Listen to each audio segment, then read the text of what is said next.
So, with your permission, I will not be teaching anything about the Parsha, but as a little primer for our festival this evening.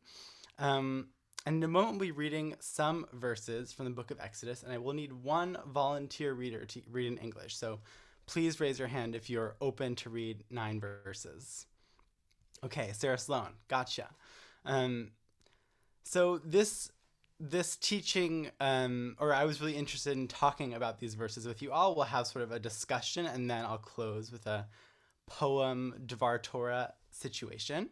Um, is sort of the mix between the theological, and the human in our Exodus story, and all of the human hands who may have led to this Exodus.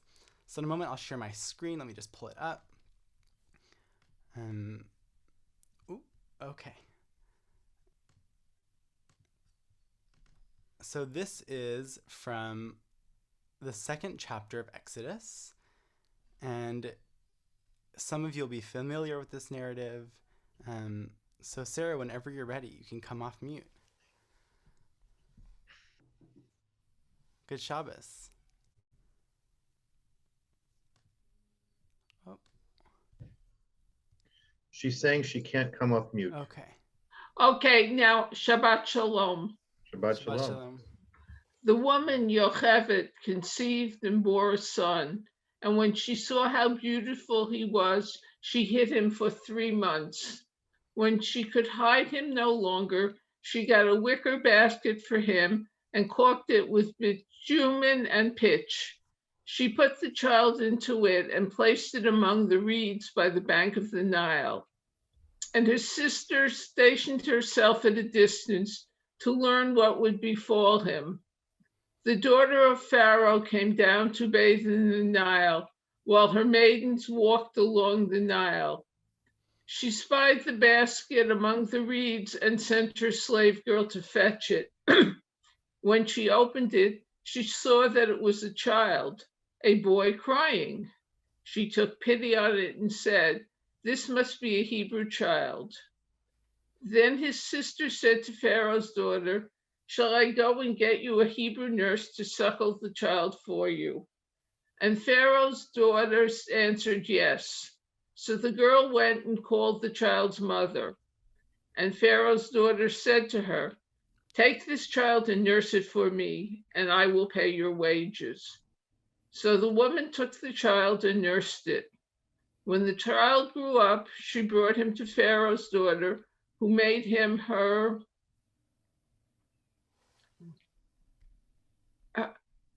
son. She named him Moses, explaining, "I drew him out of the water." Thank you, Sarah. Appreciate that. Sorry if the text was cut off at one point. I'm curious, just we'll open it up for people to weigh in. If you could put yourself in the shoes of one of these characters, we'll do a little bibliodrama exercise. What is going on in that character's head, or what might that character be feeling? So we can use the raise hand feature. I see Sarah Baron. Go ahead. Yeah, I mean, I know Moses was really too young to be thinking consciously when he was put in that basket, but I'm picturing, the person who takes me, my mother, the one I've learned to trust and depend on, and she puts me in a basket and sends me off on the river. I'd feel abandoned. I'd feel very scared. I'd be like, what is she doing to me and why? I wouldn't understand the politics of it. And I'd just feel abandoned and scared. Thanks. Okay. So we have Moshe's 3-month-old perspective. Any other characters that jump out to you in this narrative and what they might have been? I see Harold. Oh, sorry. I just muted you accidentally. Pharaoh's daughter here. She's playing like the Ronald Reagan daughter, like the child of the politician who disagrees with her father or mother's stance, because it is actually her father who is called for the slaying of all of the firstborn. And here she is finding a Hebrew child, one of these children who is supposed to be slain, maybe she recognizes him as Hebrew because he's been circumcised, because he is a 3-month-old Hebrew baby. And not only does she say, I'm going to save him, but she says, I'm going to save this kid. I'm going to take this kid and raise him in the palace. That is some chutzpah on the behalf of Pharaoh's daughter. Yeah. Thanks, Harold. Sarah Sloan? And then Bill, and then Joel. Moses' sister, who was very quick thinking and said, how can I still remain close to my brother? What can I do to help my brother be brought up within our family? Yeah. There's something, there's two English words I like to point based on Sarah's comment, which says, and his sister stationed herself. And the Hebrew says, Vatit atzev Miriam. And that, like, no one told her, God didn't tell her. She did it on her own accord. Bill, and then Joel. Okay. Yocheved, Bora's son, when she saw how beautiful he was, she hid him for 3 months. Now, not every baby is beautiful. Some are, some aren't. But to a mother, all of her children are beautiful. And that's why she wanted to save him, not because of his good looks, but because her children were beautiful to her. Thank you. Yeah. Yeah, thanks. Joel? Yeah, I was going to say the same thing as Harold. It's just revolutionary what the daughter of Pharaoh did. But I wonder, when she brought him to the palace when he becomes older, no one says anything. Who is this person? And they must have suspected something was going on.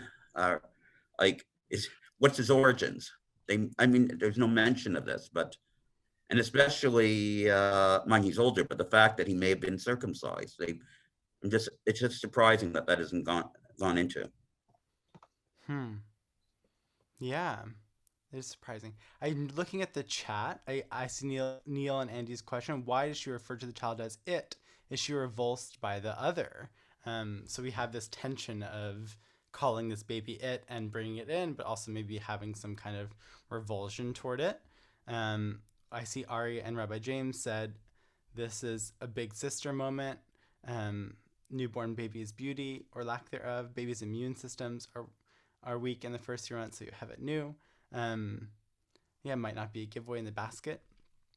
We have time for maybe 2 more comments. Is there any other character that people want to mention in the narrative? Or anything that might stand out to you in these verses?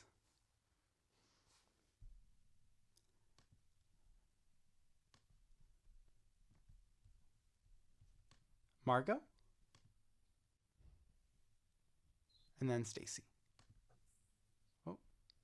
It's not a character, it's an object within. And I have a question.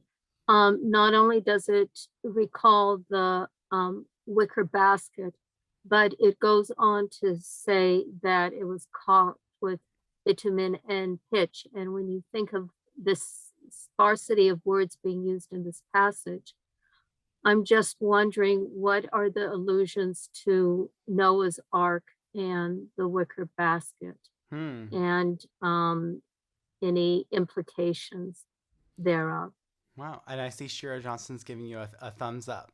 Yeah, I didn't think about that. Thanks for highlighting But that. it isn't a character, so I digress. Sorry. Okay. No, that's fine. Stacy? I think I'm the one that that just really popped up in my mind, that never really popped up in my mind due to this discussion, was Pharaoh himself. Because, I mean, it's his daughter, right? Pharaoh, Yeah. It's his daughter's child. He would know it was circumcised, and yet he chose to raise him as his grandson. Yeah. He's sort of a shadow figure in the narrative. Yeah. Asa?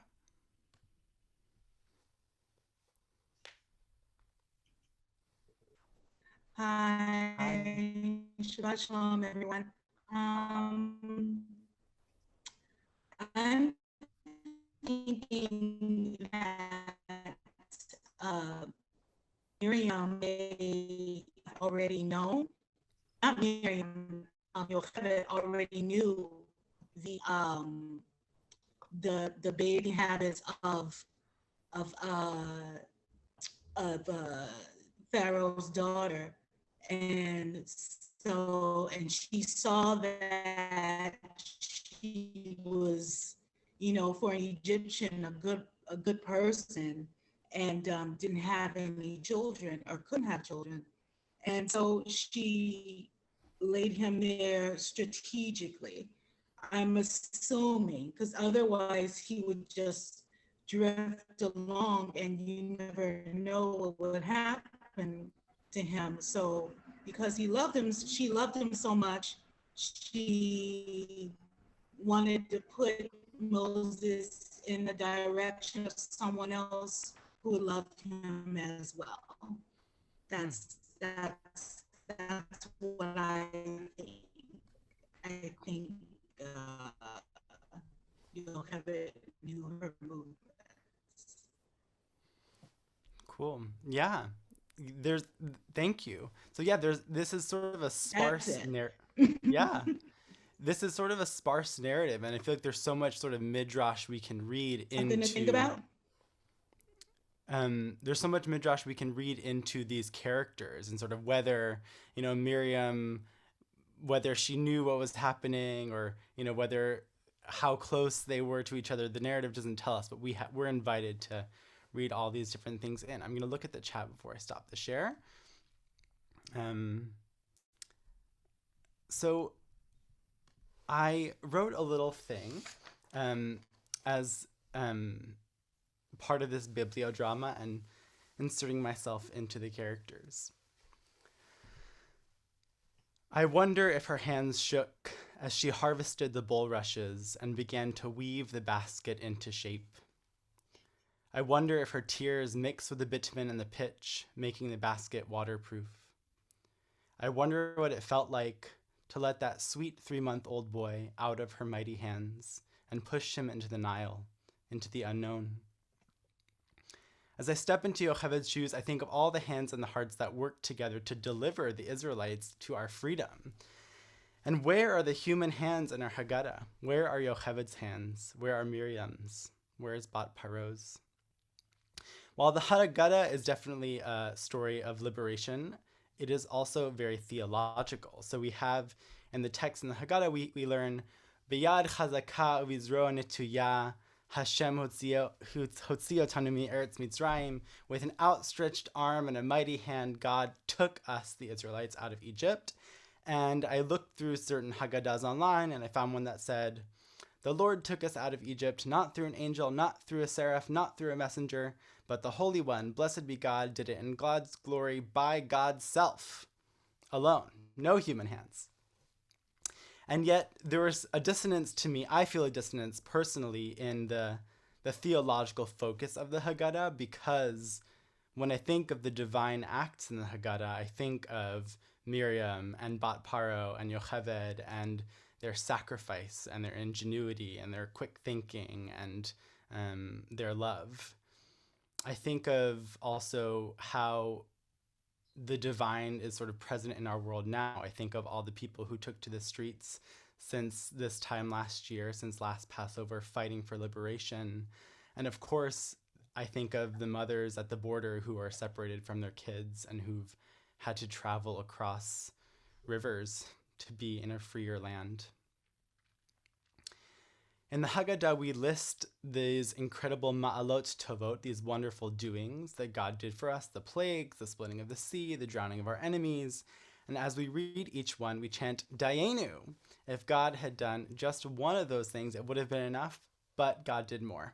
And those things in succession allowed us to be free. So as we honor God throughout all of Passover, we say Hallel every day. We recite Hallel for some of us, at least some of us do, at the Pesach table, and we exalt this divine action. I wrote my own Dayenu based on the human actions of the Haggadah. So I guess, Rabbi James, would you be open to unmuting yourself and Dayenuing my list? With pleasure. Had Shifra and Puah not saved the Israelite male babies, it would not have been enough. Dayenu. Had Yocheved not hid Moshe, had the strength to send him in that basket. Dayenu. Had Miriam not watched as he floated to see if he might live. Dayenu. Had Bat Paro not outstretched her hand and brought him into her care. Dayenu. Had Moshe not grown up in the palace only to leave, to become a shepherd, and to see the burning bush. Dayenu. Had he and Aaron not approached Pharaoh repeatedly, asking for freedom. Dayenu. Had the Israelites not had the courage to walk between those walls of water. Dayenu.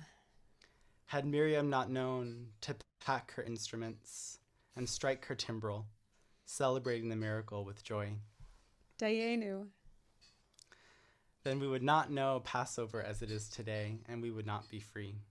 So this Passover, my blessing to us is that we know our power as partners with God, that we work toward liberation and holiness in the world, and that we can hold both belief and action in our hands and will these miracles into reality. Chag Sameach and good Shabbos.